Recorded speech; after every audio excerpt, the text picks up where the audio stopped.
कितने नेता कांग्रेस से बीजेपी में गए, वो तो गंगा जल हो गए। समय लगेगा, सत्य विजेता जो विरोध कर रहे हैं बीजेपी उसको टाइटल बना लेती है, विपक्ष वाले हैं। मोदी का कहना ऐसा है कि मोदीवाद के जिंदाबाद के नारे लगाओगे तो देशभक्त कहलाओगे, मुर्दाबाद के नारे लगाओगे तो देशद्रोही आतंकवादी कहलाओगे। आज के गांधी क्या करते हैं, अगर आंदोलन में आते हैं इससे पहले और क्या करते हैं? नमस्कार दोस्तों, मैं सौम्या मिश्रा, आप देख रहे हैं लाइव टीवी इंडिया। इस वक्त हम मौजूद है जंतर मंतर पे और आप देख सकते हैं कि अभी काफी तेज बारिश हुई थी, आंधी तूफान आया हुआ है, उसके बावजूद लोगों का जमावड़ा यहाँ पे कम नहीं हो रहा है, बढ़ता जा रहा है, बल्कि बारिश के बाद ये और ज्यादा बढ़ा है। और अभी एक बहुत ही दिलचस्प चीज देखने को मिली है, आप इन्हें देखिए, इन्होंने गांधी जी का हुलिया लिया है। एक बार महात्मा गांधी ने सत्याग्रह किया था देश के लिए और एक बार आज ये गांधी बनकर इस आंदोलन में हिस्सा लेने आए हैं, जहां पर आज सवाल बेटियों के लिए न्याय का है, जहां पर आज सवाल बेटियों की सुरक्षा का है। जो सरकार कहती है कि हम बेटी बचाओ बेटी पढ़ाओ का नारा लगाते हैं, प्रोत्साहित करते हैं, आज उसी सरकार को लेकर सवाल खड़े हुए और हम इनसे जानते हैं आखिर इन्होंने ये भेष क्यों धारण किया। सर, सबसे पहले तो आप ये बताएं आपका नाम क्या है? हमारा नाम संतोष गांधी है और मैं मध्य प्रदेश का रहने वाला हूँ। मैं किसान आंदोलन में भी इनके साथ था। आज इस एक बेटी की बात नहीं है, बात मुद्दे की बात है। जब ये वहाँ से इनाम जीत के आए थे तो मोदी ने शाबाशी दी थी और मोदी ने कहा था कि हमारे देश का नाम रोशन हुआ। आज इनके साथ अत्याचार हो रहा है और मोदी जी का सबसे बड़ा नारा है सबका साथ सबका विकास। आप ही का नारा है ये तो जब सबका साथ सबका विकास है तो इस बेटी को न्याय क्यों नहीं मिल रहा है? आपको पता है क्यों नहीं मिल रहा है न्याय? अगर कांग्रेस का सांसद होता या आम पार्टी का सांसद होता तो रात के 12 बजे गिरफ्तारी हो जाती और सुबह 6 बजे बुलडोजर चल जाता। ये जो पहलवान भाई आंदोलन कर रहे हैं जंतर मंतर में, इनको पता है बीजेपी के लोगों ने क्या नाम दिया? जाट दे दिया। ना आप हिंदू में रहे, ना सरदारों में रहे, ना सिख में रहे, ना ईसाई में रहे, ना मुसलमान में रहे। मतलब जो आदमी विरोध करता है बीजेपी उसको या तो देशद्रोही का नाम देती है या फिर विपक्ष का नाम देती है। और हम सरकार से यही अपील करते हैं कि अपना देश का स्वतंत्र न्यायालय है सुप्रीम कोर्ट अगर चाहे बेटी को न्याय दे तो गिरफ्तारी आज रात के 12 बजे ही हो जानी चाहिए। मगर संतोष गांधी, आपने आज गांधी जी का भेष क्यों लिया है? हम वैसे 16 साल से हैं और जो पिछले साल इंडिया गेट पे फांसी लगाई थी वो मैं ही हूँ, क्योंकि हमने प्रधानमंत्री भवन में कोई ज्ञापन दिया था और पावती दी थी रिटर्न में, पर 3 साल में कोई निराकरण नहीं दे पाए थे। इस कारण से हमने वहाँ पर इंडिया गेट पे फांसी लगाई थी। आर्यन अस्पताल में 9 दिन भर्ती रहे, इसके बाद में छोड़ दिया था तो हम घर चले गए थे। 16 साल से इसी रूप में? जी। क्यों जरूरत क्या पड़ी गांधी बनने की? हम ये चाहते हैं कि सत्य विजेते, अगर सत्य विजेते है तो ये आंदोलन जीतेगा, और ये एक बेटी की बात नहीं है, पूरे देश की बेटी की बात है। हम चाहते हैं, भारत देश से निवेदन करते हैं कि हर घर से आवाज एक ही होना चाहिए कि जो सांसद है बीजेपी का वर्तमान का, उसकी गिरफ्तारी हो और इस बच्ची को न्याय मिले, क्योंकि ये पूरे देश की लड़ाई है। क्यों सत्य की जीत नहीं हो रही? क्या अमृतकाल चल रहा है? और उतना ही नहीं, देश के पीएम खुद कहते हैं कि हम विकासशील सरकार है, तो आखिर कहाँ कमी रह जा रही है? नहीं, हम आपको एक चीज बताते हैं, मोदी का सबसे बड़ा टाइटल क्या है? रैली करना। और मोदी जी की रैलियों में भीड़ काफी हो जाती है, तो मोदी को ये विश्वास रहता है कि ये जो जंतर मंतर में ये तो विरोधी हैं, हमें जिससे जीतना है वो हमारे साथ है। अच्छा, मोदी को 2024 में पता चल जाएगा कि जनता आपके साथ कितनी थी और कितनी नहीं है। मोदी जी तो कह रहे हैं 2024 की तैयारी हो गई है। नहीं, देखो, मोदी जी कह रहे हैं कि 2024 की तैयारी हो गई है। अगर ये आंदोलन इस बच्ची को इंसाफ नहीं मिला तो इसी से डिसीजन हो जाएगा कि 2024 को आपको कितनी मजबूती मिली। अमृतकाल चल रहा, अमृतकाल में गांधी जी की क्या जरूरत पड़ गई? किसमें? अमृतकाल में गांधी जी की क्या जरूरत पड़ गई? नहीं, इसलिए जरूरत पड़ गई कि जब अन्याय होता है तो मैं वहाँ पर जाता हूँ कि अपना देश स्वतंत्र है, अगर स्वतंत्र है तो ये अन्याय क्यों हो रहा है। इसलिए मैं हमेशा किसी भी आंदोलन में रहे न्याय के लिए बात उठाता हूँ। तो अच्छा, तो अभी कहा जा रहा है कि इसे राजनीतिक आंदोलन का रूप दिया जा रहा है, क्या सच में इस तरह से? और क्योंकि एक बहन बीजेपी में और एक बहन कह रही है कि इसे राजनीतिक उस पर रोटियां सेकी जा रही है, उसके बावजूद यहाँ पर और हर रोज एक नया नेता भी आता है, तो क्या सच में इसे राजनीतिक रूप दिया जा रहा है? देखिए, जो मोदी का विरोध करेगा, बीजेपी के जितने भी सांसद हैं या मंत्री हैं वो तो बोलते हैं ये विपक्ष वाले हैं। यहाँ हमें आप बताइए कि अगर बीजेपी का आदमी यहाँ आ जाता है और विरोध करता है तो वो तो ये बोलेंगे भैया ये सही था। जो विरोध कर रहा है बीजेपी उसको टाइटल बना लेती है विपक्ष वाले हैं। मोदी का कहना ऐसा है कि मोदीवाद के जिंदाबाद के नारे लगाओगे तो देशभक्त कहलाओगे, मुर्दाबाद के नारे लगाओगे तो देशद्रोही आतंकवादी कहलाओगे।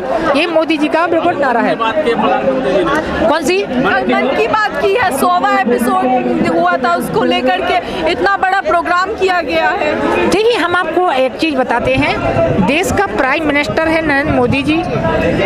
ऐसा नहीं कि बीजेपी का है, ये पूरे देश के हैं, उनके लिए न्याय रखना चाहिए। बात अपने हक की है।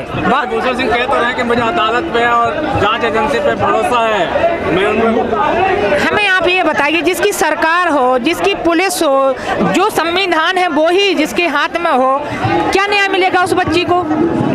जिसने देश का नाम ऊंचा किया हो उसको इस जंतर मंतर में बैठना पड़ रहा है। तमाम लोग साथ दे रहे हैं, सुन कौन रहा है? यहाँ सुनेंगे कब? ये सभी बोल देंगे बीजेपी जिंदाबाद, तो अभी सभी सांसद आ जाएंगे, अभी सुनाई हो जाएगी। विरोध करते रहेंगे तो इसमें समय लगेगा।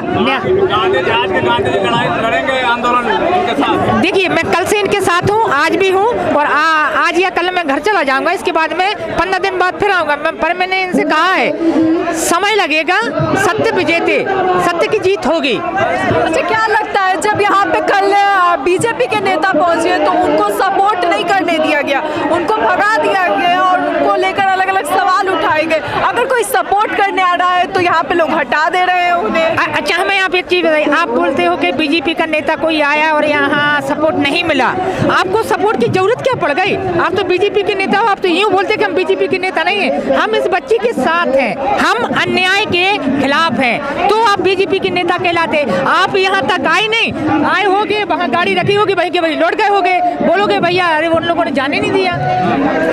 थैला लटका रखा है, मोदी जी कहते हैं हमारे पास भी एक थैला है। देखिए, मैं आपको एक चीज बताता हूँ, मोदी जी अगर कहते हैं कि भाई हम पीएम हैं, ज़्यादा हमारे पास कुछ नहीं है, थैली है, निकल पड़ेंगे, तो मैं मोदी जी से एक ही चीज़ कहना चाहता हूँ कि जब आप प्राइम मिनिस्टर नहीं थे, जब आपको अमेरिका की सरकार ने वीज़ा नहीं दिया था वहाँ का, अब आप प्राइम मिनिस्टर बन गए हो, आप बोलते थे कि भाई हम वो मोदी हैं जिनने चाय बेची है। तो मोदी जी, मैं आपसे ही पूछना चाहता हूँ कि अभी आप प्राइम मिनिस्टर हो, आपके पास 10 लाख का सूट रहता है, आप तो चाय वाले हो, आप तो बोलते हो हमें कुछ कमाना नहीं है, कुछ करना नहीं है। पर अमित शाह का भतीजा था, जब बीजेपी की सरकार नहीं थी, 3 करोड़ का मालिक था, आज उसके पास 200 करोड़ की संपत्ति कहाँ से आई? जो मोदी ने नोटबंदी की, वो बीजेपी ने ब्लैक मनी बनाया, एक रकम इकट्ठी की, जिससे मध्य प्रदेश की कांग्रेस की सरकार तोड़ी गई। बीजेपी ने कांग्रेस के विधायक खरीदे और खुद की सरकार बनाई। ये जितना भी नोटबंदी का पैसा था पूरा बीजेपी के खाते में गया। अच्छा, लेकिन वो तो देश का काला धन निकालना भी जरूरी था। हमें आप एक चीज बताइए, मोदी जी हर बार कहते हैं कि हमने देश के लिए कुछ किया है, आपने क्या किया? हम मानते हैं कि 70 साल में कांग्रेस ने कुछ नहीं किया, पर कांग्रेस ने 70 साल हो गए थे पर लाल किले को गिरवी नहीं रखा, देश की रेलवे लाइन को प्राइवेट नहीं किया, जितनी व्यवस्था थी उतनी संभाल रखी थी कांग्रेस सरकार ने। मोदी जी ने क्या किया? यहाँ हिंदुस्तान का धन विदेश में गिरवी रख के हिंदुस्तान को पैसा निछावर कर रहे हैं। आज के गांधी क्या करते हैं? अगर आंदोलन में आते हैं इससे पहले और क्या करते हैं? देखिए, अपने बारे में बताइए। देखिए, हाँ, हम घर पे किसानी करते हैं, बाकी का बीजेपी के जो अच्छे नेता होते हैं उनका प्रचार करते हैं, तो उससे हमारा घर का गुजारा चल जाता है। और मैं आपको एक चीज और बताता हूँ, मैं अभी राहुल गांधी से मिला था भारत जोड़ो यात्रा में। मध्य प्रदेश की सरकार ने मेरे ऊपर गुंडा एक्ट लगा दी, 110 की। हाँ, मेरे पास पूरे सबूत हैं। हाँ, तो मेरे ऊपर 110 की गुंडा एक्ट की कार्रवाई की गई। क्यों की गई? क्योंकि मैं राहुल गांधी से भारत जोड़ो यात्रा में गया था, ठीक है। इसके बाद में उनने मेरे ऊपर 110 गुंडा एक्ट कानून कानूनी कार्रवाई की, जिसके लिए मैं अभी आज प्रधानमंत्री भवन गया था, वहाँ पर पावती ली और उन अधिकारों की शिकायत करने गया था कि जो लोग मतलब हम ये नहीं बोलते हैं कि कांग्रेस हो, आम पार्टी हो, बीजेपी हो, पर देश स्वतंत्र है, हम आज़ाद देश के नागरिक हैं, हमारा पूरा अधिकार बनता है कि हम अपनी आवाज़ उठाएं। क्यों देश आज़ाद नहीं है क्या? अभी भी तो आज़ाद है, पूरा लोकतंत्र। देखिए मैं आपको एक चीज बताता हूँ, आप लोकतंत्र की लॉ की बात कर रहे हो, ठीक है। लोकतंत्र लॉ किसको कहते हैं? लोकतंत्र लॉ उसको कहते हैं कि जैसे अभी जिस सांसद के पीछे यहाँ आंदोलन चल रहा है, उसकी रिपोर्ट हो जाती है, FRI पक्की हो जाती है, पर गिरफ्तारी नहीं होती है। लॉ कहाँ गया? कानून कहाँ गया? लॉ और कानून जिसकी सत्ता रहती है उसके हाथ में बागडोर रहती है। गांधी जी तानाशाही हो रही है इस बार। हाँ, तानाशाही हो रही है। शांति के राह पे जी चलने वाले हैं। जी, तानाशाही उसके साथ हो रही है जो मोदी का विरोध कर रहा है। हमें आप खाली एक चीज बताइए, जितने नेता कांग्रेस से बीजेपी में गए वो तो गंगा जल हो गए, जो बीजेपी से कांग्रेस में आया वो भ्रष्टाचारी हो गया। मशीन है क्या सही में? देखिए मैं आपको खाली एक चीज बताता हूँ कि मोदी जी का जो चल रहा है, मोदी जी का खाली इतना है कि मोदी जी ने 3 काम अच्छे कर दिए, उसकी वजह से हिंदुस्तान में उनकी छवि अच्छी नजर आ रही है। आप विरोधी हैं क्या मोदी जी के? नहीं, हम विरोधी नहीं हैं, मोदी के सपोर्टर भी हैं और विरोधी भी हैं। गलत करोगे तो विरोध करेंगे। मोदी ने 3 काम अच्छे कर दिए, एक राम मंदिर बना दिया, कश्मीर की 370 धारा हटा दी, और एक जल योजना है जो गरीबों के लिए घर घर पहुंचा दी। पर मोदी जी का जो टाइटल बना हुआ है वो मोदी जी चाहते हैं कि बीजेपी पूरे विश्व में एक स्वतंत्र के हिसाब से एक झंडा गड़ना चाहिए हमारे नाम का। तो विश्व गुरु भी तो बनाया है, हिंदू राष्ट्र बना रहे हैं। देखिए मैं आपको एक चीज बताता हूँ, हिंदू राष्ट्र की आप बात कर रहे हैं ना, अभी जो यूपी में इनकाउंटर किया 3 लोगों ने, उनका इनकाउंटर करने के बाद उनने बोला जय सिया राम, राइट? जय श्री राम। सुनो तो, उनने बोला जय श्री राम, बोला ना। इसके पहले एक ही नारा चल रहा था, राम राज जा गया, जय श्री राम, ठीक है। इसके बाद में जैसे ही उनने गोली मारी और उन्होंने कहा जय सिया राम, इसके बाद में किसी ने क्यों नहीं बोला जय श्री राम? इसलिए नहीं बोला कि सबको पता था कि बीजेपी फंसने वाली है। जब बीजेपी पे आरोप लगे, बीजेपी वाले शांत हो जाते हैं। और इसमें अगर कांग्रेस की सरकार होती, बोल देते इसको बोलते हैं गुंडा राज। तो मैं ये चाहता हूँ, देखिए मैं ये चाहता हूँ कि हिंदुस्तान है, अपना संविधान है, कानून है। जब कहीं राजनीति प्रेशर होता है तो उसमें हाई कोर्ट है, सुप्रीम कोर्ट है, कोर्टों को न्याय देना चाहिए। ये थी गांधी जी के, आज के गांधी जी की के विचार। आप क्या कहेंगे, आपको क्या लगता है? हम ये कहेंगे कि देश का संविधान जो है सत्यमेव जयते, लोकतंत्र है, जनतंत्र है, उसका इन नेताओं ने अपने पद के घमंड से इस देश को कमजोर समझ करके बेवकूफ बना रखा है। अच्छा। देश 1857 में गदर हुआ था, आज़ादी मिलने में 90 साल लगे थे। तो उसी तरह अब ये चालू हो गया है, ये अत्याचार के खिलाफ हो गया। ब्रिजभूषण मोदी का वो ब्रिजभूषण शरण कह रहे हैं कि मैं लाचार हूँ, मैं बेचारा हूँ, मेरी मौत आ जाए। तो क्यों कह रहा है? गुनाहगार है तभी तो कह रहा है ना। आपके ऊपर कोई इल्जाम लगा दे, आप बर्दाश्त कर दोगे क्या?